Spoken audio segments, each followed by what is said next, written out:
பிதாகுமாரன் பரிசுத்த ஆவியானவராகிய திரியேக தேவனுக்கு மகிமை உண்டாவதாக. இந்த நல்ல நாளின் மாலை வேளைக்காக நான் கர்த்தரை ஸ்தோத்திரிக்கிறேன். இந்த இணை வாயிலாக கவனிக்கிற உங்கள் ஒவ்வொருவரையும் இயேசு கிறிஸ்து நாமத்திலே வாழ்த்தி வரவேற்கிறேன். நாம் ஆண்டோடைய பெரிதான கிருபையினாலே வெளிப்படுத்தின விசேஷத்தை பல வாரங்களாக நாம் வசனமாக அதிகமாக தியானித்து வருகிறோம்.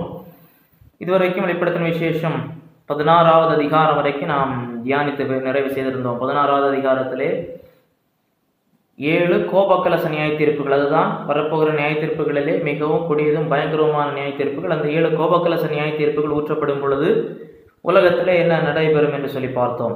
ஆக இதுவரைக்கும் உபத்திரவ காலத்தினுடைய முத்திரை நியாய தீர்ப்புகள், எக்கால நியாய தீர்ப்புகள், கோபக்கலச நியாய தீர்ப்புகள் ஊற்றப்பட்டாகிவிட்டது. அதற்கடுத்து நடைபெறக்கூடிய சம்பவம் வெளிப்படுத்தல் 19ஆம் அதிகாரத்தில் சொல்லப்பட்டிருக்கல இயேசு கிறிஸ்துவின் 2வது வருகை தான்.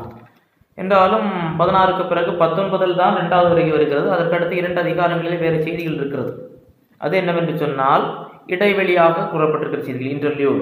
ஏற்கனவே நாம் இந்த வெளிப்படுத்தும் விசேஷத்தை தியானிக்கும் பொழுது இடைவெளியாக சில முக்கியமான செய்திகள் சொல்லப்பட்டதை நாம் பார்த்தோம். இது 4வது இடைவெளி, 17, 18வது அதிகாரங்கள் 4வது இடைவெளியான செய்தியாக காணப்படுகின்றன. 4வது கடைசியான இடைவெளி. இந்த இடைவெளியானது இந்த உபத்திரவ காலத்திலே அரசியல் ஆன்மீகத்தினுடைய தலைமை அமைப்பாக இருக்கக்கூடிய மகாபாபிலோன், அதற்கு வேசி என்ற அடையாளம் கொடுக்கப்பட்டிருக்கிறது. அதனுடைய செயல்பாடும் அதனுடைய அழிவும் பொருளாதார ரீதியிலும் சரி, ஆன்மீக ரீதியிலும் சரி, அந்த உலகத்தை அன்றைக்கு கட்டுப்பாட்டில் வைத்திருக்கக்கூடியது அந்த மகாபாபிலோன், த கிரேட் பாபிலோன், அதனுடைய செயல்பாடும் அதனுடைய அழிவை குறித்து இந்த 17, 18வது அதிகாரங்கள் பேசப்பட்டிருக்கிறது. அதிலும் இன்றைக்கு நாம் பார்க்கக்கூடிய இந்த 17வது அதிகாரம் மகாபாபிலோனுடைய ஆவிக்குரிய தரம், அதை குறித்து சொல்லப்பட்டிருக்கிறது. அதனுடைய முதல் 6 வசனங்கள். அடுத்து திரும்ப அப்போஸ்தலன் யோவான் வேறொரு காட்சியை, தரிசனத்தை பார்க்கிறார். அந்த தரிசனம் என்னவென்று சொல்லுகிறது. அடுத்து 7 முதல் 18வது வரை உள்ள வசனங்கள் அந்த தரிசனத்தினுடைய விளக்கம், இந்த தரிசனம் எதை பேசுகிறது என்று சொல்லி விளக்கம் கொடுக்கப்படுகிறது. முதலாவது வசனத்திற்கு வருவோம். 7 கலசங்களையுடைய அந்த 7 தூதர்கள் ஒருவன் வந்து என்னுடைய பேசி, நீ வா, திரளான தண்ணீர்கள் மேல் உட்கார்ந்திருக்கிற மகாவேசியோடைய பூமியின் ராஜாக்கள் வேசித்தனம் பண்ணினார்களே, அவளுடைய வேசித்தனமாகிய மதுவால் பூமியின் குடிகளும் வரி கொண்டிருந்தார்களே. இப்போ ஒரு தேவதூதன் வருகிறார். யார்? 7 கலசங்களையுடைய அந்த 7 தூதர் ஒருவர். 7 கலசங்கள் 7 தூதர் மூலமாக தான் அந்த நியாய தீர்ப்பு செலுத்தப்பட்டது என்று போன அதிகாரத்திலே பார்த்தோம். அந்த 7 பேரில் ஒரு தூதர். அந்த தூதர் வந்து ஒரு காட்சியை காண்பிக்கிறார். என்ன காட்சி என்னவென்று சொன்னால், திரளான தண்ணீர் மேல் உட்கார்ந்திருக்க மகாவேசியுடைய பூமியின் ராஜாக்கள் வேசித்தனம் பண்ணினார்கள். அந்த வேசியினுடைய நியாய தீர்ப்பு.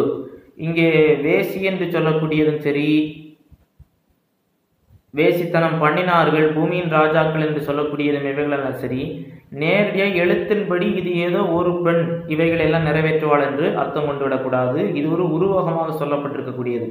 எதற்கு உருவமாக சொல்லப்பட்டிருக்கக்கூடியது என்னென்றால், இந்த வேசித்தனம் என்று சொல்லக்கூடியது அந்த நாட்களிலே இருக்கிற அனைத்து விதமான பாவங்கள், சமூக, மத, அரசியல், பொருளாதார ரீதியிலே கர்த்தருடைய பிரமாணத்திற்கு விரோதமாய் பல அக்கிரமங்கள் நிறைவேற்றப்படும். அன்றைக்கு தான் இதுவரை இல்லாத அளவுக்கு கர்த்தருடைய பிள்ளைகள், விசுவாசிகள், புறஜாதிகளிலும் சரி யூதர்களிலும் சரி கணக்கற்றவர்கள் கொல்லப்பட போகிறார்கள் கிறிஸ்துவை குறித்த சாட்சி நிமித்தம். இப்படி எல்லா சூழ்நிலைகளிலும் வேதாகமம் அருவருக்கிற பாவங்கள் கட்டவிழ்த்து விடப்பட்டிருக்கும். இது அனைத்தையும் இணைத்து வேசி என்று சொல்லி சொல்லப்பட்டிருக்கிறது, வேசித்தனம் என்று சொல்லி சொல்லப்பட்டிருக்கிறது. அந்த வேசித்தனத்தை ஒரு பட்டணத்தோடு உருவப்படுத்தி சொல்லப்பட்டுள்ளது. பாபிலோன் என்கிற பட்டணத்தோடு உருவப்படுத்தி சொல்லப்பட்டுள்ளது. ஏற்கனவே பழைய ஏற்பாட்டிலே நீங்கள் பார்க்கும் பொழுது பட்டணங்களை அவர்களுடைய ஒரு குறிப்பிட்ட பாவத்தோடு இணைத்து பேசுவதை நீங்கள் பார்க்க முடியும். உதாரணத்திற்கு நாகூம் தீர்க்கதரிசியின் புத்தகம், அதனுடைய 3வது அதிகாரம். நாகூம் தீர்க்கதரிசியின் புத்தகம் 3வது அதிகாரம் 1வது வசனம் 4வது வசனம்.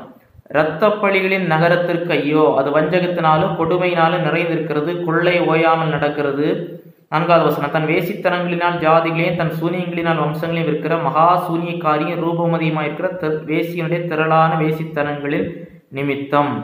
இங்கு எது ஒப்பிடப்பட்டுள்ளது? நினிவே பட்டணம்.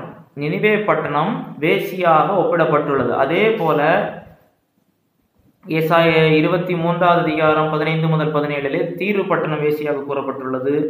ஏசாயா 1வது அதிகாரம் 21வது வசனம், அது எருசலேம் பட்டணம். எருசலேம் பட்டணத்தை வேசியாக உருவகப்படுத்தி பேசப்பட்டுள்ளது. வாசிக்கிறேன். உண்மையுள்ள நகரம் எப்படி வேசியாய் போயிற்று, அது நியாயத்தால் நிறைந்திருந்தது, நீதி அதில் குடிகொண்டிருந்தது, இப்பொழுது அதன் குடிகள் கொலை பாதகர். ஆக அதே போல இந்த வெளிப்பாட்டிலும் இந்த மகாபாபிலோன் அந்திகிறிஸ்துவனுடைய தலைமை பட்டணமாக இருக்கக்கூடியது மகாவேசி என்று சொல்லப்பட்டுள்ளது. ஆகையினாலே இது ஒரு எழுத்தின்படியான ஒரு பெண் அல்ல, அதை நீங்கள் கவனத்தில் கொள்ள வேண்டும். அது எப்படி தேவதூதன் சொல்றாரு? திரளான தண்ணீர்கள் மேல் உட்கார்ந்துருக்கிறீங்க. திரளான தண்ணீர்கள் என்று சொல்லக்கூடியது என்ன? 15வது வசனத்தை பார்ப்போம். பின்னும் அவரினை நோக்கி, அந்த வேசி உட்கார்ந்திருக்கிற தண்ணீர்களை கண்டாயே, அவைகள் ஜனங்களும் கூட்டங்களும் ஜாதிகளும் பாஷைக்காரருமாக. இது தேவதூதனே விளக்கம் கொடுக்கிறார். இந்த வேசி உட்கார்ந்திருக்கிற தண்ணீர் என்னது? அந்த தண்ணீருக்கு அர்த்தம் என்னது? ஜனங்கள், கூட்டங்கள், ஜாதிகள், பாஷைக்காரர். அப்படி என்றால் முழு உலகத்தில் உள்ள அவிசுவாசிகள், இந்த முழு உலகத்தையும் இந்த ஆவிக்குரிய வேசித்தனம், பாவம் அன்றைக்கு பிடித்திருக்கும். கர்த்தருடைய பார்வையில் அப்படி இருக்கும். என்ன செய்தார்கள்? பூமியின் ராஜாக்கள் வேசித்தனம் பண்ணினார்களே. பூமியின் ராஜாக்கள் என்று சொல்லக்கூடியது அந்திகிறிஸ்துவனுடைய ஆளுகைக்கு கீழே, அவனுக்கு கீழே 10 ராஜாக்கள் இருப்பார்கள் என்று சொல்லி ஏற்கனவே நாம் பார்த்தோம், இருக்க முடியும் என்று. அந்த 10 ராஜாக்களை குறிப்பிடுவதாக இருக்கலாம். அந்த அந்திகிறிஸ்துவுக்கு கட்டுப்பாட்டில் இருக்கக்கூடிய அனைவரும் இவரோடு வேசித்தனம் பண்ணினார்கள் என்று சொல்லும் பொழுது எழுத்தின்படியானதல்ல. இதுவும் அந்த போலியான பாவம் நிறைந்த எல்லா கிரியைகளோடு எல்லாவற்றோடும் தங்களை இணைத்து கொண்டார்கள். அவளுடைய வேசித்தனமாகிய முதல் பூமியின் குடிகளும் வரை கொண்டிருந்தார்களே. பூமியில் குடிகள் என்று சொல்லும் பொழுது பூமியில் உள்ளவர்கள், அவிசுவாசிகள் அனைவரும் இந்த பாவங்கள் எல்லாம் செய்தார்கள்.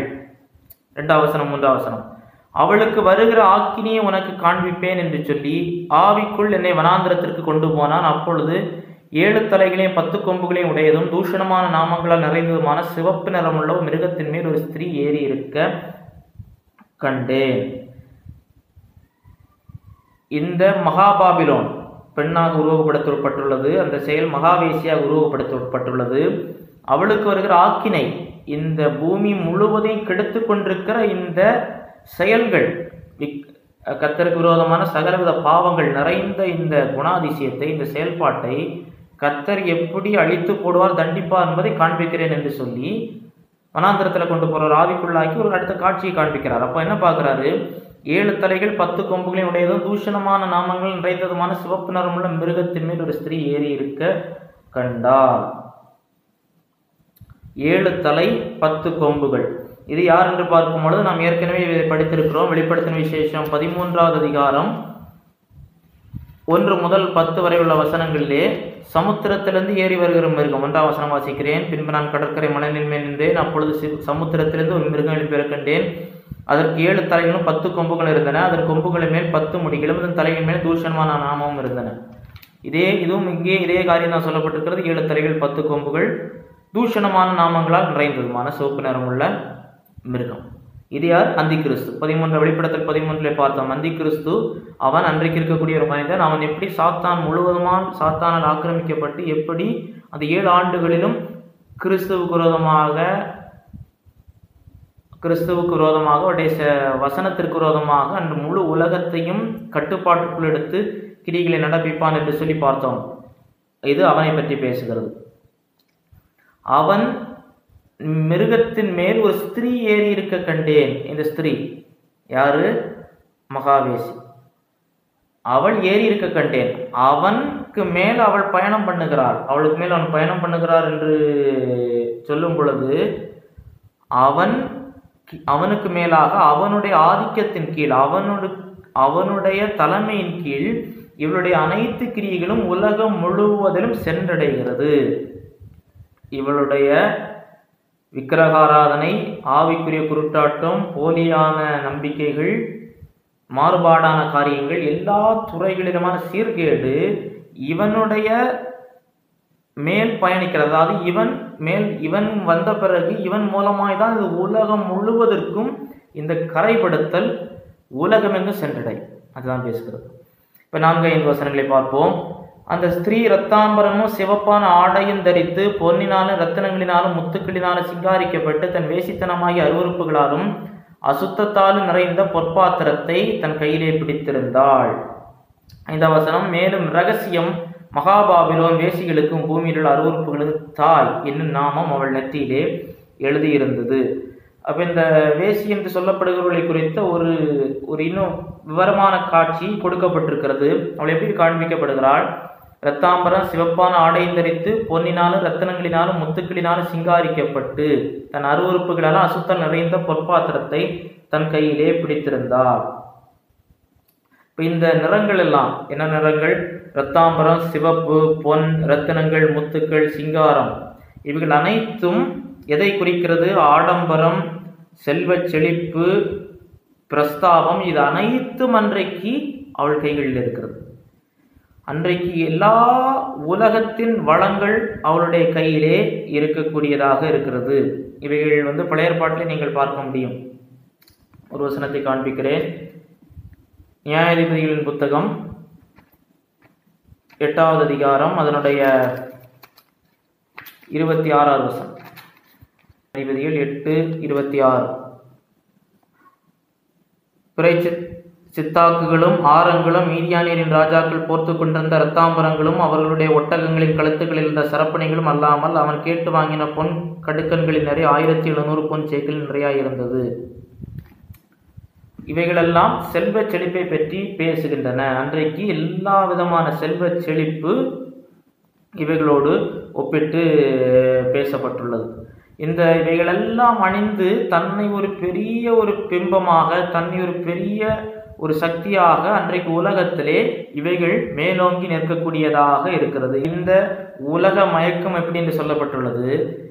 வெளிப்படுத்தல் 19:8 பரிசுத்தவான்களுடைய அலங்காரம் சொல்லப்பட்டுள்ளது. சுத்தமும் பிரகாசமான மெல்லிய வஸ்திரம் தரிப்பித்துக் கொள்ளும்படி அவளுக்கு அளிக்கப்பட்டது. அந்த மெல்லிய வஸ்திரம் பரிசுத்தவான்களுடைய நீதிகளே. இது ஆட்டுக்குட்டியானுடைய மனைவி. இதுவரை மணவாட்டி என்று சொல்லப்பட்டிருக்கும் பொழுது மனைவி என்றால் திருமணமாகிறது. இந்த உலகத்திற்கும் தேவனுடைய செயல்பாடுகளுக்கும் வித்தியாசம் காட்டப்பட்டுள்ளது. இந்த வசனத்தை வைத்து ஒரு சாரார், சில கிறிஸ்தவ அமைப்புகள், ஸ்தாபனங்கள் நகை போடுவது பாவம், நகை அணிவது பாவம் என்று சொல்வதை கேள்விப்பட்டிருக்கிறோம். அதே போல சிலர் இந்த வசனத்தை எடுத்துக்கொண்டு மகாவேசி, யார் எந்தெந்த பெண்கள் எல்லாம் நகை அணிகிறார்களோ அவர்களெல்லாம் மகாவேசி என்று சில கிறிஸ்தவர்கள் தங்களை சொல்லிக் கொள்ளுகிறவர்கள் சொல்லுகிறார்கள். உண்மையான கிறிஸ்தவர்கள் நகை அணியக்கூடாது இந்த வசனத்தின்படி என்று சொல்லுகிறார்கள். ஆனால் நாம் புரிந்து கொள்ள வேண்டியது, இந்த வசனம் இன்றைய காலத்தோடு பற்றி பேசவில்லை. இந்த காலத்தில் உள்ளதான ஆலோசனை இல்லை. இது மகாபத்திர காலத்தில் உள்ளது. அதுவும் இது எழுத்தின்படியான ஒரு ஸ்திரியை பற்றி பேசுவது இல்லை. இந்த இடத்தில் சொல்லப்பட்டிருக்கிற எல்லாமே ஒரு ஆவிக்குரிய உருவகத்தில் பேசப்பட்டுள்ளது. பொன், ரத்தினங்கள், முத்துக்கள். ரத்தினம், முத்துக்கள். இப்போ ரத்தினங்கள் எல்லாம் இப்போ புதிய எருசலேமில், புதிய பூமியில் ரத்தினங்கள் இருக்க போகிறது. அப்போ ரத்தினம் பாவமா? ரத்தினம் பாவம் கிடையாது. அடிப்படையில் இதெல்லாம் படைத்தது தேவன். இயேசு கிறிஸ்துவுக்கு கிரீடம் அணிந்திருக்கிறார், பொற்சரப்பணி கட்டி இருக்கிறார் என்று சொல்லி பார்க்கிறோம். விசுவாசிகளுக்கு கிரீடம் கொடுக்க போகிறார் என்று சொல்லி பார்க்கிறோம்.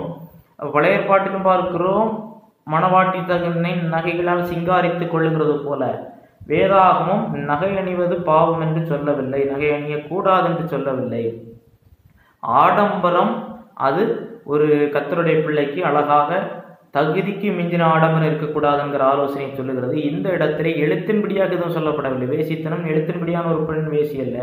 இவர்கள் செய்கிற வேசித்தனம் எழுத்தின்படியான வேசித்தனம் அல்ல. அதே போல இரத்தாம்பரம் சிவப்புமான ஆடைகள் என்று சிங்காரிக்கப்பட்டு என்று சொல்லக்கூடியது இவைகளும் எழுத்தின்படியானது அல்ல. ஆகையினாலே அதையும் இதையும் போட்டு குழப்பக்கூடாது.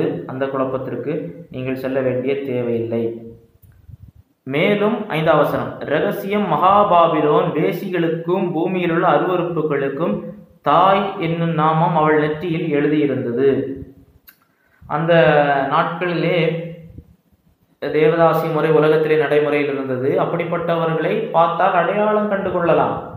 இப்பொழுது கொரிந்து சபையிலே பிரச்சனை இருந்தது என்றால், அங்கு அப்ரோடிட்டிஸருடைய கோவில் இருந்தது, அங்கு தேவதாசி முறை வழக்கத்தில் இருந்தது. பவுல் முக்காட்டை பற்றி பேசுகிறார். ஏனென்றால், ஒரு பெண் வெளியிலே முக்காடு போடாமல் அன்றைக்கு தெரிந்தாள் என்றால் அவள் இப்பேற்பட்ட பெண்ணாய் இருக்கக்கூடியவள் என்கிற ஒரு அடையாளம் இருந்தது. ஆகினாலே புற மார்க்கத்திலிருந்து அன்றைக்கு ரட்சிக்கப்பட்டு வந்து சபையிலே முக்காடு போடாமல் அன்றைக்கு இருக்கும் பொழுது வேறு சிலர் இவர்களை தவறான விதத்தில் பார்க்க ஆரம்பித்தார்கள். அப்பொழுது பவுல் அந்த ஒரு கலாச்சாரத்திற்காக அவர் சொல்லுகிறார், அன்றைக்கு அப்படி இருந்தது, ஆகையினாலே நீங்கள் முக்காடு போட வேண்டும் என்று கொரிந்து சபையிலே பேசுகிறார்.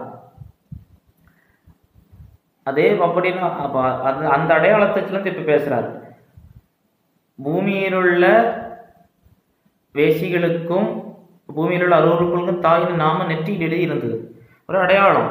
இந்த அடையாளம் என்ன சொல்கிறது? ரகசியம், மிஸ்ட்ரி. ஆகையினாலே இது ஒரு குறிப்பிட்ட பட்டணம் என்று சொல்லாமல் இது தேவனுக்கு விரோதமான அனைத்து விதமான செயல்களையும் உள்ளடக்கியது. ரகசியம், மகாபாபிலோன் என்று சொல்லக்கூடியது இது அனைத்தையும் உள்ளடக்கியது. இன்றைக்கே நாம் அவைகளுடைய ஒரு சில காரியங்களை பார்க்கிறோம். எந்தெந்த துறைகளிலே எந்தெந்த வழிகளிலே இன்றைக்கு கர்த்தருக்கு விரோதமான செயல்கள் நிகழ்த்தப்படுகிறதோ அவைகளெல்லாம் கடைசியில் இங்கு போய் நிற்கும். இது அனைத்து இணைந்து ஒரு உலகமயமாக்கலாக வந்து நிற்கும். அனைத்து துறைகளிலும், அதாவது அரசியல், ஆன்மீகம், பொருளாதாரம், இவைகள் அனைத்தையும் கட்டுப்பாட்டிற்குள் எடுத்து இவை அனைத்திலும் கர்த்தருடைய வசனம், வேதாகமத்திற்கு முரணான செயல்பாடுகள் நடைபெறும். அதை இந்த வசனம் கோடிட்டு காண்பிக்கிறது. 6வது வசனம், அந்த ஸ்திரீ பரிசுத்தவான்களின் இரத்தத்தினாலும் இயேசுவனுடைய சாட்சிகளின் இரத்தத்தினாலும் வெறி கொண்டிருக்கிறதை கண்டேன். அவளை கண்டு நான் மிகவும் ஆச்சரியப்பட்டேன். இப்போ யோவான் பார்க்கும்போது அவருக்கு ஒரு ஆச்சரியம் உருவாகிறது. ஆச்சரியம் என்றால் இந்த மிருகத்தை பார்த்து ஆச்சரியம் வரவில்லை. என்றால் 13வது அதிகாரத்தில் அதே மிருகத்தினுடைய காட்சியை பார்க்கிறார், யோவான் பார்க்கிறார். ஆனால் இப்ப எதை பார்த்து ஆச்சரியப்படுறாரு?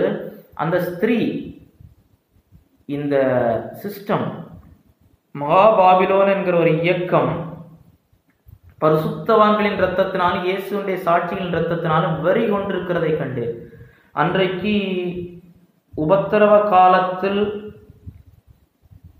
இயேசு கிறிஸ்துவனுடைய சாட்சி நிமித்தம் நாம் பார்த்தோம், லட்சக்கணக்கான கோடிக்கணக்கான மக்கள் தங்கள் உயிரை ஆண்டவருக்காக பறிகொடுக்க வேண்டியது இருக்கும். அதை ஒரு பெண் உருவகத்துல பார்க்கிறாரு. அவள் ஒரு இரத்த காட்டேரி போல பரிசுத்தவானுடைய இரத்தத்தை எல்லாம் உறிஞ்சி குடிக்கிறவளாக, வெறி கொண்டிருக்கிறவளாக பார்க்கிறதை பார்த்து ஆச்சரியம் உண்டாகிறது.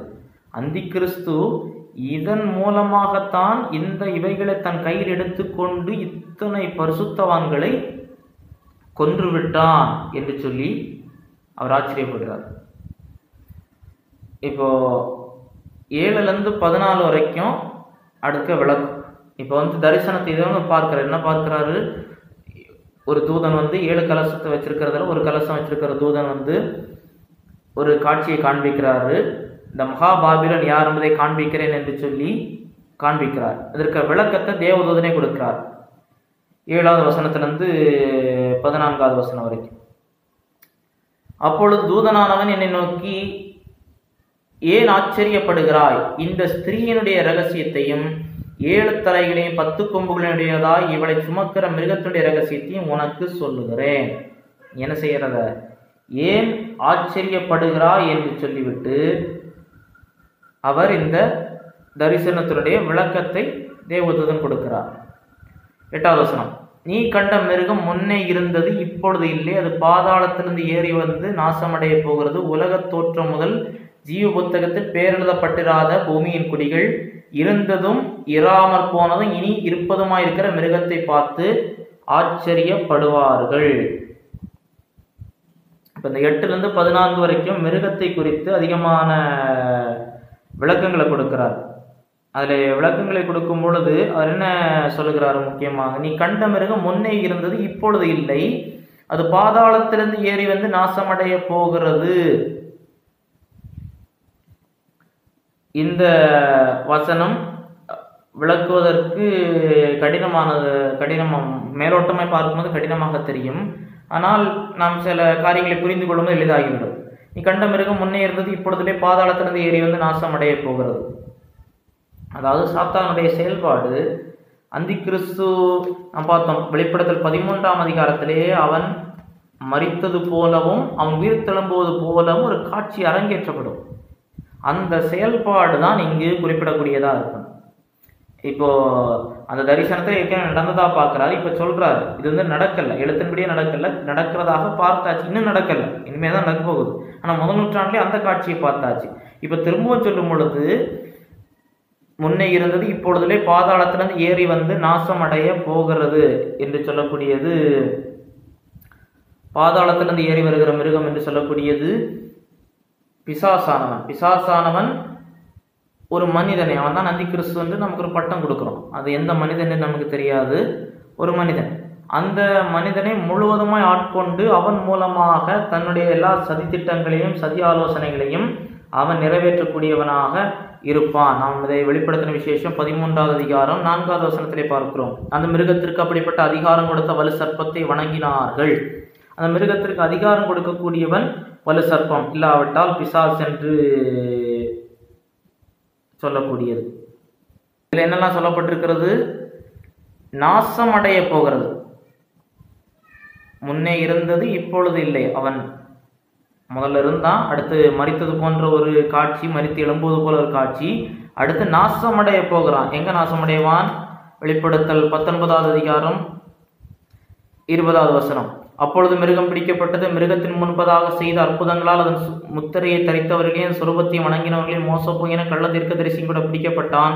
இருவரும் உயிரோடு கரந்தகம் எரிகிற அக்கினி கடலிலே உயிரோடு தள்ளப்பட்டார்கள். இது அதாவது மிருகம் அந்தி கிறிஸ்துவும் கள்ள தீர்க்கதரிசியும் ரெண்டாவது நடக்கும்போதே நேரடியாக முதலாக அக்கினி கடலுக்கு போக போறவங்க இவங்க தான். இன்றைக்கு அக்கினி கடலிலே யாரும் இல்லை. பாதாளத்தில் ரட்சிக்கப்படாத ஆத்துமாக்கள் காவலில் இருக்கிறது.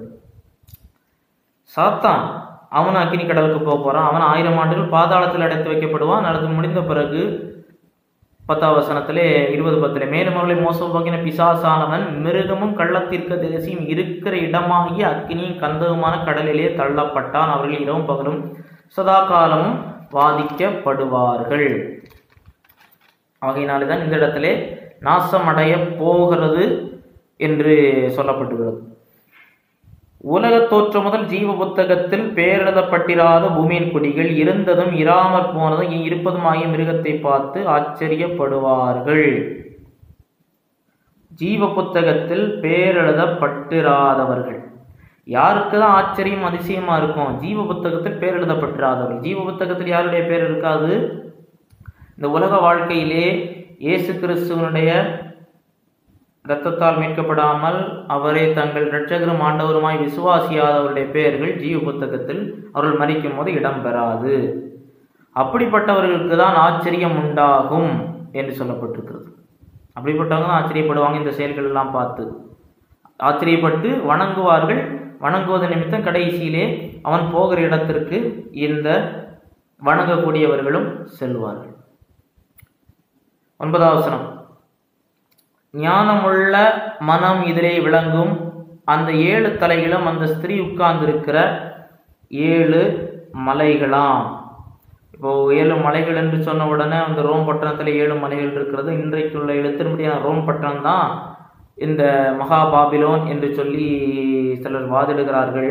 ஆனால் இப்போ நம்ம பழைய ஏற்பாட்டிலே பார்க்கும் பொழுது பட்டணங்களை மலைகளாகவும் இல்லாவிட்டால் அதிகாரங்களாகவும் உருவப்படுத்துகிற வசனங்கள் உண்டு. இப்போ சங்கீதங்களின் புத்தகம் 30வது சங்கீதம் அதனுடைய 7வது வசனம். சங்கீதம் 30:7. கர்த்தாவே, உம்முடைய தயவினால் நீர் என்னை பர்வதத்தை திடமாய் நிற்க பண்ணியிருந்தீர். உமது முகத்தை மறைத்து கொண்ட போதோ நான் கலங்கினவனானேன். உம்முடைய தயவினால் நீர் என் பர்வதத்தை, என் பர்வதம் என்று சொல்லும் பொழுது தாவீது ஒரு பர்வதம் அல்ல, ஆனாலும் தாவீதனுடைய அதிகாரத்தை கர்த்தர் திடமாய் நிற்க பண்ணி இருந்தார். அதான் சொல்றார். என்னுடைய பர்வதம்னு சொல்லணும்னு என்னுடைய அதிகாரம். அதே போல ஏசாயா தீர்க்கதரிசியின் புத்தகம் 2வது அதிகாரம் 2வது வசனம், கடைசி நாட்கள் கர்த்தருடைய ஆலயமாகிய பர்வதம் பர்வதங்களின் கொடுமுடியில் ஸ்தாபிக்கப்பட்டு மலைகளுக்கு மேலே உயர்த்தப்படும், எல்லா ஜாதிகளும் அதற்கு கூடி வருவார்கள். கர்த்தருடைய ஆலயமாகிய பர்வதம் பர்வதங்களின் கொடிமுடியின் மேலாய் ஸ்தாபிக்கப்பட்டு, அப்போ ஆலயத்தை பர்வதமாய் பேசப்பட்டுள்ளது. ஆகினாலே இந்த 7 மலைகள் என்று சொல்லக்கூடியது 7 உலக வல்லரசுகளை குறிப்பதாக இருக்க வேண்டும். அப்ப அடுத்து என்ன சொல்றாரு, அந்த 7 தலைகளும் அந்த ஸ்திரீ உட்கார்ந்து இருக்கிற 7 மலைகளாம். 10வது வசனம், அவைகள் 7 ராஜாக்கள். அது சொல்றாரு, அந்த 7 மலைகள் என்று சொல்லப்படுறது யார்? அதிகாரங்கள், அத்தாரிட்டி. அது யார்? 7 ராஜாக்கள். இவர்கள் 5 பேர் விழுந்தார்கள், ஒருவன் இருக்கிறான், மற்றொருவன் இன்னும் வரவில்லை, வரும்போதும் கொஞ்ச காலம் ஆட்சி செய்ய வேண்டும். இது 2000 வருஷத்துக்கு முன்ன காட்சி கொடுக்கும்போது என்ன சொல்றாரு, அந்த 7 ராஜாக்கள் 5 பேர் விழுந்தார்கள். 7 வல்லரசுகளிலே 5 வல்லரசுகள் விழுந்தாகிவிட்டது. நம்ம ஏற்கனவே பார்த்தோம் என்னென்ன வல்லரசுகள். எகிப்து வல்லரசு முதல் வல்லரசு, அசீரியா, பாபிலோன், மேதிய பெர்சியா, கிரேக்க சாம்ராஜ்யம். யோவானுடைய காலத்துக்கு முன்பதாக இந்த 5 வல்லரசுகள் உலகில் எழும்பின. எகிப்து, அசீரியா, பாபிலோன், மேதிய பெர்சியா, கிரேக். எகிப்து வல்லரசாக இருக்கும் பொழுது இஸ்ரவேல் அடிமைத்தனத்தில் இருந்தார்கள். அடுத்து அசீரியா வல்லரசாகும் போதுதான் இஸ்ரவேல் வடக்கு ராஜ்யம் சிறைப்பட்டு போனது. அடுத்து பாபிலோன் வல்லரசாகும் போது தெற்கு ராஜ்யம் எருசலேம் பட்டணம் எல்லாம் சிறைப்பட்டு போனது. அதற்கு பிறகு மேதிய பெர்சியர் கூட்டாட்சி துவங்கினது. மேதியனாகிய தரியோ, அடுத்து பெர்சியனாகிய கோரேஸ், அதற்கு பிறகு கிரேக்க சாம்ராஜ்யம், மகா அலெக்சாண்டர், இவைகளெல்லாம் வந்தது. ஒருவன் இப்பொழுது இருக்கிறான். அது யார்? அன்றைக்கு யோவானுடைய காலகட்டத்தில் உலக வல்லரசாக இருந்தது யார்? ரோம். இயேசு கிறிஸ்து முதலாவது உலகத்தில் வரும்போது உலக வல்லரசாக இருந்தது ரோம சாம்ராஜ்யம். மற்றவன் இன்னும் வரவில்லை.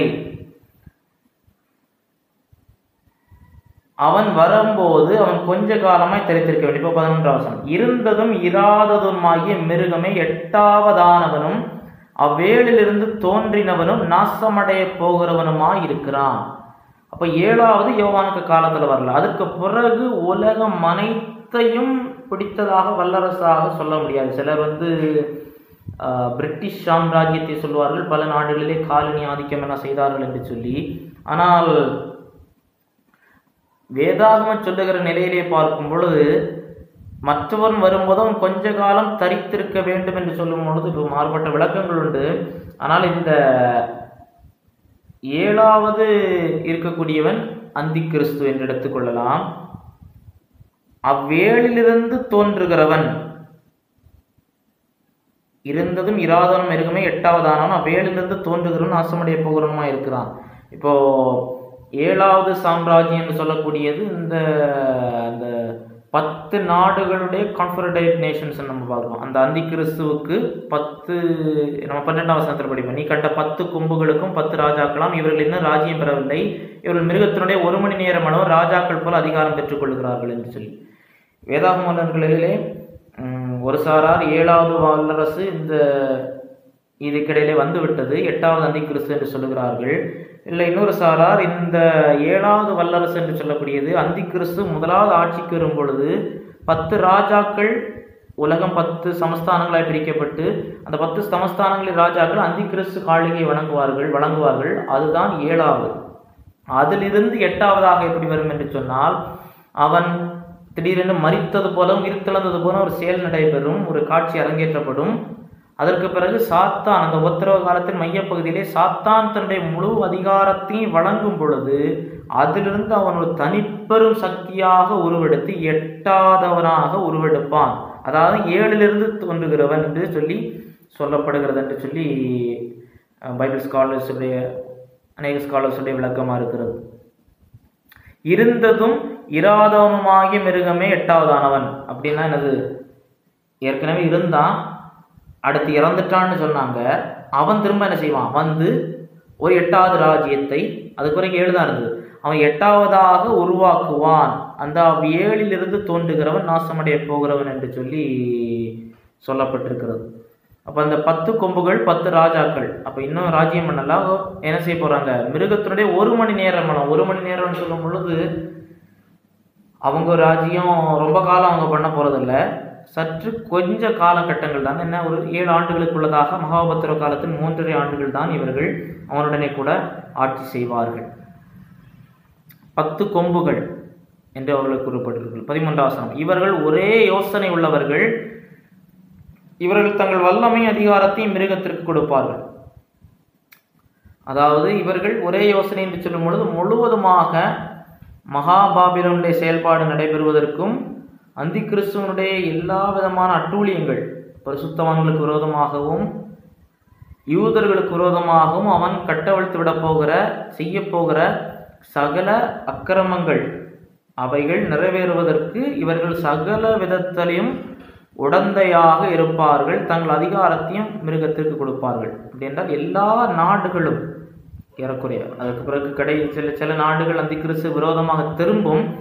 ஆனால் பெருவாரியான நபர்கள், இந்த 10 ராஜாக்கள் 10 தலைவர்கள் தன்னுடைய அதிகாரத்தை மிருகத்திற்கு கொடுப்பார்கள். 14வது வசனம், இவர்கள் ஆட்டுக்குட்டியானவருடைய யுத்தம் பண்ணுவார்கள். ஆட்டுக்குட்டியானவர் கர்த்தாதி கர்த்தாவும் ராஜாதி ராஜாமாய் இருக்கிறபடியால் அவர்களை ஜெயிப்பார். அவரோடு கூட இருக்கிறவர்கள் அழைக்கப்பட்டவர்களும் தெரிந்து கொள்ளப்பட்டவர்களும் உண்மை உள்ளவர்களுமாய் இருக்கிறார்கள் என்றான்.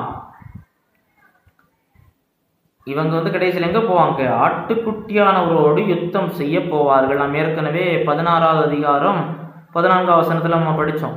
அவைகள் அற்புதங்களை செய்கிற பிசாசுகளின் ஆவிகள், அவைகள் பூலோகம் எங்கும் உள்ள ராஜாக்களை சர்வ வல்லமையுள்ள தேவனுடைய மகா நாளில் நடக்கும் யுத்தத்திற்கு கூட்டி சேர்க்கும்படி புறப்பட்டு போகிறது.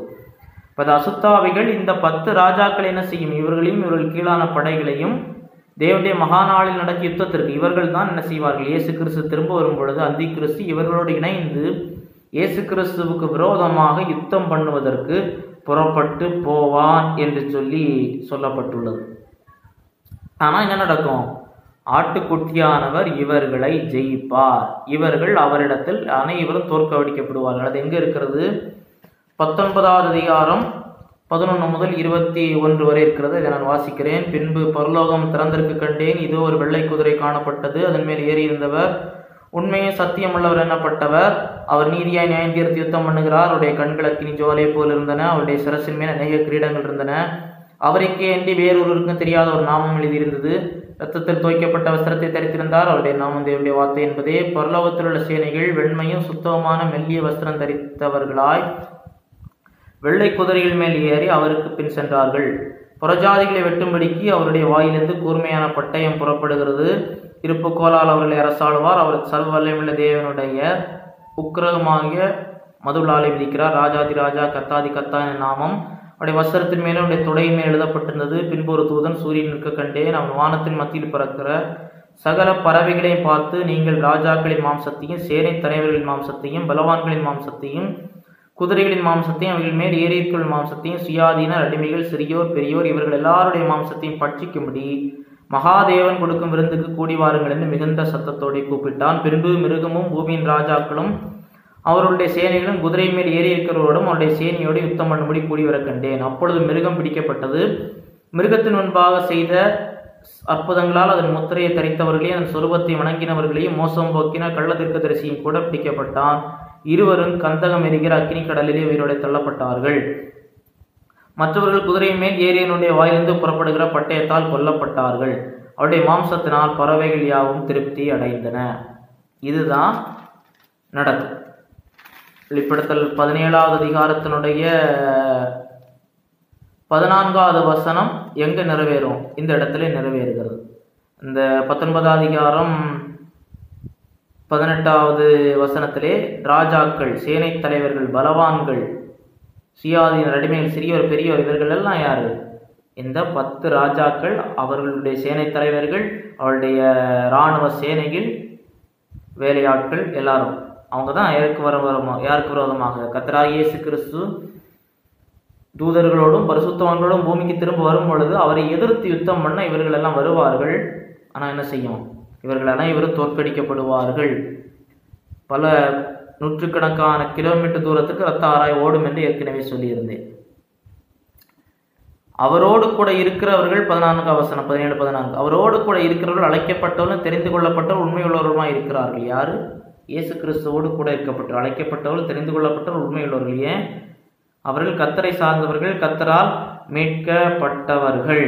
அதனால் 15 வசனம் பின்னும் அவன் என்னை நோக்கி, அந்த வேசி உட்கார்ந்திருக்கிற தண்ணீரிலே கண்டாயே, அவைகள் ஜனங்களும் கூட்டங்களும் ஜாதிகளும் பாஷைக்காரருமாம். நம்ம 1 வசனத்தில் பார்க்கும்போது நான் சொன்னேன், இந்த வசனத்தோடு நான் பொருத்தி பார்த்தால் புரிஞ்சிடும் சொல்லி. அந்த தண்ணீர்களுக்கு மேலே உட்கார்ந்துருக்கிறான்னா இந்த ஜனங்கள், கூட்டங்கள், ஜாதிகள், பாஷைக்காரர், எல்லா விதமான இன, மத, நாடு, மொழி, எல்லா எல்கைகளை தாண்டி இதனுடைய ஒரு கட்டுப்பாடு இருக்கும். இன்றைக்கே நாம் இதனுடைய ஆரம்ப நிலைகளை பார்த்து விட்டோம். கடந்த காலங்களிலே ஒரு கருத்தோ ஒரு சித்தாந்தமோ செல்வதற்கு மொழி தடையாயிருக்கும், இனம் தடையாயிருக்கும், மதம் தடையாயிருக்கும், பல தடைகள் இருக்குது. ஆனால் இன்றைக்கு இணையதளம், சமூக வலைத்தளங்கள் இவைகளெல்லாம் வந்த பிறகு உலக அனைத்து மக்களையும் ஒன்றிணைக்கக்கூடிய ஒரு செயல்பாடு, அதற்கான வித்துக்கள் இன்றைக்கே வந்துவிட்டது. ஆகையினால் இவைகளெல்லாம் பார்க்கும் பொழுது சபை எடுத்துக்கொள்ளப்படுதல் சீக்கிரம் இருக்கும் என்று சொல்லி நாம் எதிர்பார்ப்பதற்கு இடம் இருக்கிறது. இன்றைக்கு நடக்கும், நாளைக்கு நடக்கும் என்று சொல்லி நான் திட்டமாய் ஒரு நாளையும் கூற முடியாது. ஏனென்றால் சபை எடுத்துக்கொள்ளப்படுவதற்கு வேதாகமத்தில் எந்த அடையாளமும் பைபிளில் இல்லை. உபத்திரவ காலத்திற்கான அடையாளங்கள் இருக்கிறது. ஆனால் உபத்திரவ காலம் வருவதற்கு முன்பதாக சபை எடுக்கப்பட வேண்டும். நாம் ஏற்கனவே பார்த்தோம். வெளிப்படுத்தல் 4:5 சபை பரலோகத்தில் இருக்கிறது. 6 உபத்திரவ காலம். ஆகையினாலே இந்த காரியங்கள் எல்லாம் முழு உலகத்தையும் அனைத்து துறைகளிலும் கட்டுப்பாட்டுக்குள் கொண்டு வருவதற்கான தொழில்நுட்பமும் கிரியைகளும் இன்றைக்கு பெருகி வருகிறபடினால் இது எல்லாம் கடைசியில் எங்கு போய் முடியும்? அந்திகிறிஸ்து, மகாபாபிலோன், கடைசி இவைகளுடைய நியாய தீர்ப்பு, இவைகளில் போய் முடியும். ஆகையினாலே அதற்கு முன்பு சபை எடுத்துக்கொள்ளப்பட வேண்டியதாக இருக்கிறபடினாலே இனிமேல் இந்த உலகம் அதிக காலங்கள் செல்லாது என்று நாம் சொல்லலாம். அதை விடுத்துவிட்டு எங்கேயாவது பூமி எதிர்ச்சி நடந்த உடனே, பஞ்சம் வந்த உடனே இந்த உலகம் முடிந்துவிடும் என்று சொன்னால் அது ஒரு ஏமாற்றத்தன இனம், ஏமாந்து விடும். ஏனென்றால் இயேசு கிறிஸ்து சொன்ன பூமி எதிர்ச்சி, பஞ்சங்கள், இயற்கை பேரழிவுகள் எல்லாமே உபத்திரவ காலத்தோடு தொடர்புடையதான் பேசியிருக்கிறார். 16 வசனம் நீ மிருகத்தின் மேல் கண்ட 10 கொம்புகளானவர்கள் அந்த வேசியை பகைத்து அவளை பாழு நிர்வாணமாக்கி அவளுடைய மாம்சத்தை பற்றித்து அவளை நெருப்பினால் சுட்டரித்து போடுவார்கள். இங்கு வேறொரு அதிர்ச்சி காணப்படுகிறது. என்ன அதிர்ச்சின்னா, அந்த 10 ராஜாக்கள் மிருகம் என்ன சொன்னாலும் கடைசி வரை செய்வாங்க. எதுவரை செய்யறாங்க? குமாரனாகிய தேவனுக்கு நேருக்கு எதிராக யுத்தம் பண்ணுகிற அளவுக்கு போறாங்க. அதனால இந்த 10 ராஜாக்கள் எந்த சூழ்நிலையிலும் மிருகம் என்ன சொன்னாலும் செய்வதற்கு தயாராக இருப்பாங்க. அப்போ என்ன நடக்குது? இந்த மிருகம் எப்படி அதிகாரம் பெற்றது? உலகம் அனைத்திற்கும் தன்னுடைய கட்டுப்பாட்டை எப்படி கொண்டு போச்சது? இந்த எக்கனாமிக் சிஸ்டம், இந்த மத, அரசியல், சமூக அமைப்பை பயன்படுத்தி தான் அவன் எல்லாவற்றுக்கும் மேலே போனான். இப்போ ஒரு கட்டம் இருக்கிறது, எனக்குமே என்ன தேவையில்லை, உன்னுடைய துணை தேவையில்லை. இதுவரைக்கும் அவன் அதற்கு மேல் ஏற்றி பயணம் பண்ணுவதற்கு அனுமதித்தான். ஆனால் இப்போ என்ன செய்யறான்? இனிமேல் தேவையில்லை. இனி என் எல்லா நோக்கமோ, எந்த ஒரு அமைப்போ, சித்தாந்தமோ, கொள்கை, கோட்பாடு ஒன்றும் இருக்கக்கூடாது. எல்லாம் நான் ஒருவனே என்று சொல்லக்கூடிய அளவில் அவன் விடுவான்.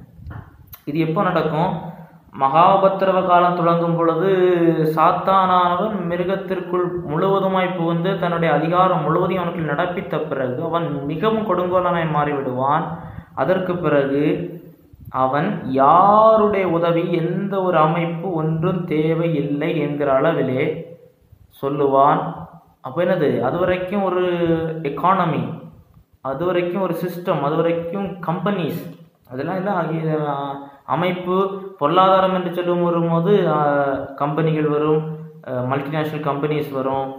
அரசியல் என்று சொல்லும் பொழுது அமைப்புகள் வரும். மதங்கள் என்று, ஆன்மீகம் என்று சொல்லும் பொழுது பல மத அமைப்புகள் எல்லாம் கூட்டணியாக சேர்ந்து தான் இருப்பாங்க. அவைகள் எல்லாம் அவன் பயன்படுத்தி விட்டு அவன் முழுமையான கட்டுப்பாட்டு எடுத்த பிறகு இது அனைத்தையும் அவன் உதாசீனப்படுத்தி தூக்கி எறிந்து நெருப்பினால் சுட்டரித்து போடுவான். பட்சித்த அனைத்தையும் நிக்கரகம் பண்ணுவான். ஒரு மிகப்பெரிய ஒரு கொடுங்கோலனா மாறிடுவான். ஒரு என்ன சொல்றது, ஒரு காட்டேரித்தனமான ஒரு செயல் அரங்கேறும். இது இது ஒரு பயங்கரமான காலகட்டம். ஏனென்றால் அது வரைக்கும் முதல்ல எப்படிதான் இருப்பான், இயேசு கிறிஸ்து, பரிசுத்தவான்கள், வேதாகமம், கர்த்தர் என்று சொல்லுகிறவர்களுக்கு தான் முதலாவது இவன் மூலமே ஆபத்து வரும்.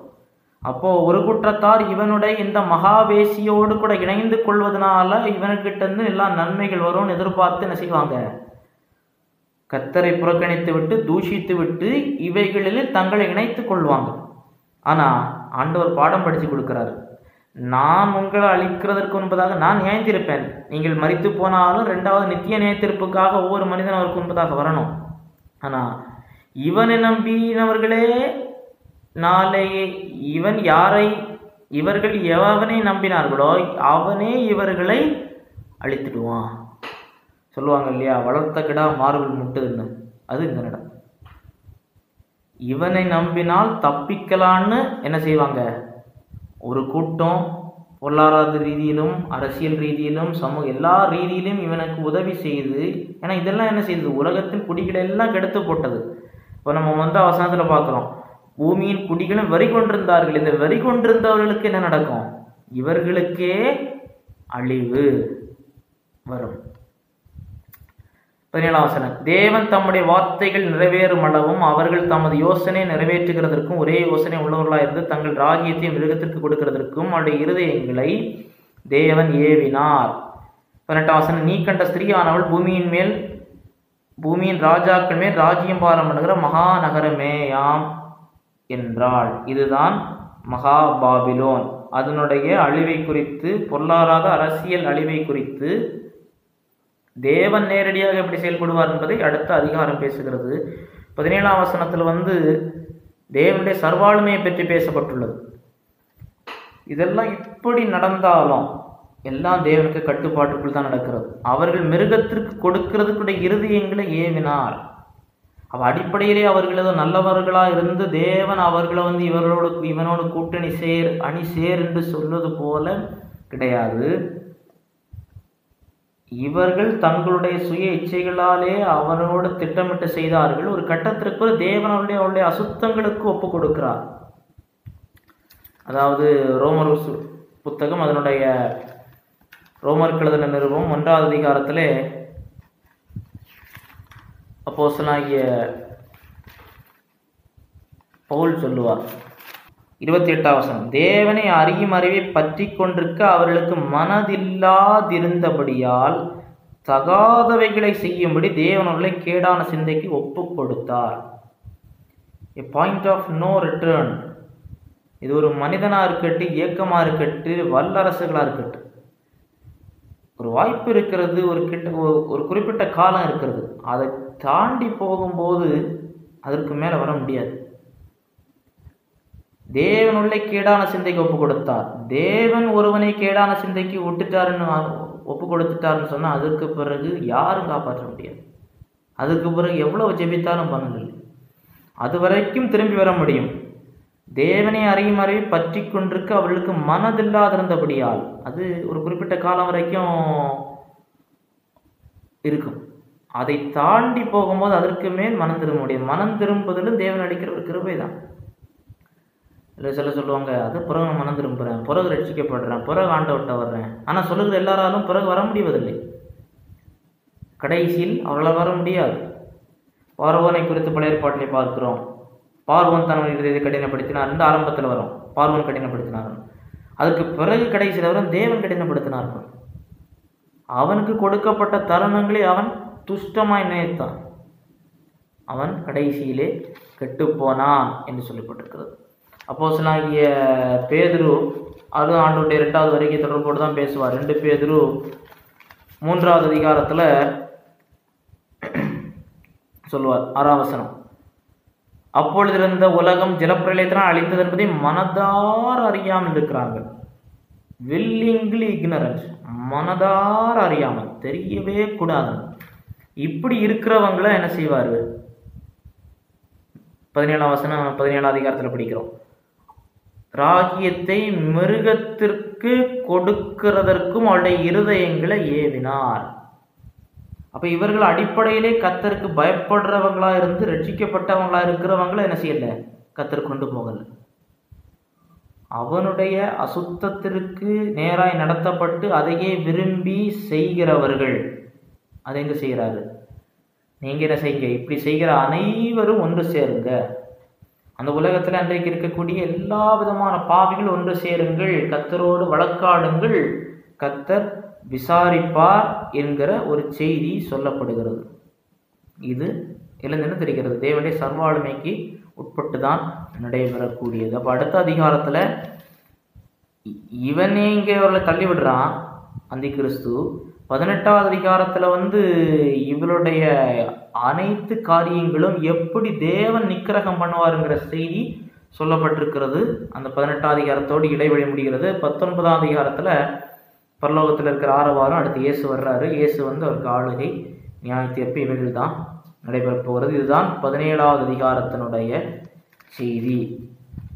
அப்போது இதிலிருந்து நாம் கற்றுக்கொள்ள வேண்டிய சில ஆவிக்குரிய பாடங்கள் உண்டு.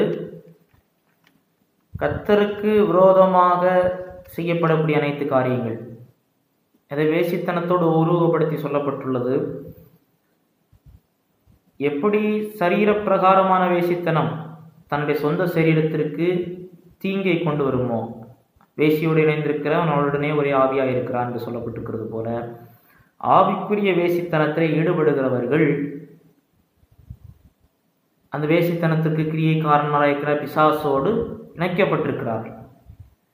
அது இன்றைக்கும் வேர்ல்டு சிஸ்டம், கண்களின் நிச்சயம், மாம்சத்தின் நிச்சயம், ஜீவனத்தின் பெருமை, தேவனானது உலகத்தால் ஒன்று, உலகம் வேர்ல்டு என்று சொல்லப்பட்டிருக்கிறது. உலகம் என்று சொல்லும் பொழுது தேவன் உலகத்தில் அன்பு கூர்ந்தார் என்று சொல்லப்பட்டிருக்கிறது.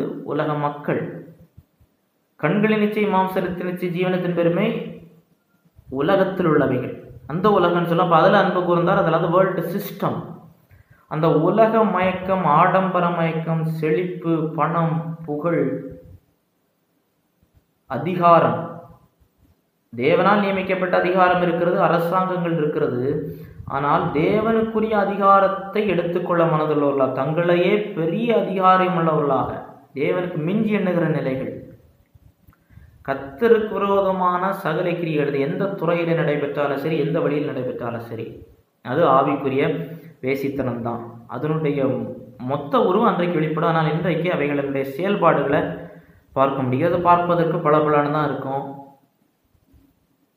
நல்லா தான் இருக்கும். ஆனால் அது அழிக்கப்பட போகிறது. அதை குறித்து ஆச்சரியப்பட வேண்டியதில்லை. யார் தான் ஆச்சரியப்படுவாங்க? மிருகத்தை சேவிக்கிறவங்க தான் ஆச்சரியப்படுவாங்க. ஆனால் மிருகத்தை நம்பி செய்கிறவங்க மிருகத்தாலே அழிவாங்க. அதனால் சாத்தானை நம்புகிறவர்கள், சாத்தானுடைய திட்டங்களை நம்புகிறவர்கள், அது அவைகளாலே அவர்களுக்கு அழிவு உண்டாகிறது. இன்றைக்கும் பார்க்குறோம், கர்த்தரை நம்பாமல் ஒரு மனிதனை நம்புவது, சாத்தானுடைய செயல்களை நம்புவது, அது ஒரு குறிப்பிட்ட காலத்திற்கு ஒரு சிற்றின்பத்தை கொடுக்கக்கூடியதாக இருந்தாலும் கடைசியில் அவைகள் மூலமாக அழிவுதான் வரும். கர்த்தர் சுமத்தால் அது நித்திய காலமாக இருக்கிறான். என்னிடத்தில் வருகிறவனை புறம்பே தள்ளுவதில்லை. ஆனால் எந்த ஒரு மனிதன் மேல் நம்பிக்கையோ, சாத்தானுக்கு அடிமைப்பட்டிருக்கிறவர்களுக்கு நம்பிக்கை வைத்தால் நீங்கள் ஏமாந்து போவீர்கள். அன்றைக்கு இந்த மகாவேசி அவனை நம்பினால் அவன் அவனுடைய காரியம் முடிந்தனும் தூக்கி போட்டு மிதித்தான். அதான் பைபிள் சொல்லுகிறது, மனிதன் பேர் நம்புவதை பார்க்கலும் கர்த்தர் பேர் பற்றுதலாக இருப்பதே நலம் என்று சொல்லப்பட்டிருக்கிறது. அடுத்து நம்ம பார்க்கிறோம், தேவன் எல்லாவற்றுக்கு மேல் சர்வாளுமை உள்ளவர். அடுத்து நம்ம பார்க்கிறோம், கர்த்தாதி கர்த்தாவும் ராஜாதி ராஜாவுமாய் இருக்கிறபடியால், உண்மையாகவே கர்த்தர், உண்மையாகவே ராஜா, ராஜாக்களுக்கெல்லாம் ராஜா இயேசு கிறிஸ்து. அவருக்கு மேல் ஒரு வெற்றி, அவருக்கு மேல் ஒரு அதிகாரம் யாரும் செலுத்த முடியாது. அப்படி நினைக்கிறவர்கள், சிந்திக்கிறவர்கள் தோல்வியை தான் அடைவார்கள். ஆகையினாலே நாம் இன்றைக்கு இப்பேற்பட்ட கிரியைகள், இதனுடைய பிரதிபலிப்புகள் உலகத்தில் இருந்தாலும் இவைகளை நாம் ஒட்டி இருக்கிறோமா என்று நாம் பார்க்க வேண்டும். இதனுடைய உள்ளான கருத்தை அறிந்து கொள்ளாமல் ஏதோ ஒரு சடங்காச்சாரமான கிறிஸ்தவமோ இல்லாவிட்டால் துறவர கிறிஸ்தவம் போல சிலர் சொல்வது போல மகாவேசி என்று சொல்லக்கூடியது நகை அணியாதது என்று சொல்லி சிலர் வஞ்சித்து வருகிறார்கள், குழப்பி வருகிறார்கள். அதுவும் அல்ல என்பதை புரிந்து கொள்ள வேண்டும். நாம் ஒரு துறவர வாழ்க்கைக்கு நம்மை ஆண்டவர் அழைப்பது இல்லை. இந்த வசனம் நகை போடுவதே போடாதே என்று அங்கு பேசவில்லை. அந்த உலகத்திற்கு ஒத்த வேஷங்கள் தரிப்பதை குறித்து தான் பேசுகிறது. இவைகளை அறிந்து கொள்ள வேண்டும். கர்த்தருடைய வருகை தாமதிக்குமான் அடுத்த வாரத்திலே இதனுடைய அழிவு எப்படி வருகிறது பார்ப்போம். கர்த்தர் உங்களை ஆசீர்வதிப்பார். ஆமென்.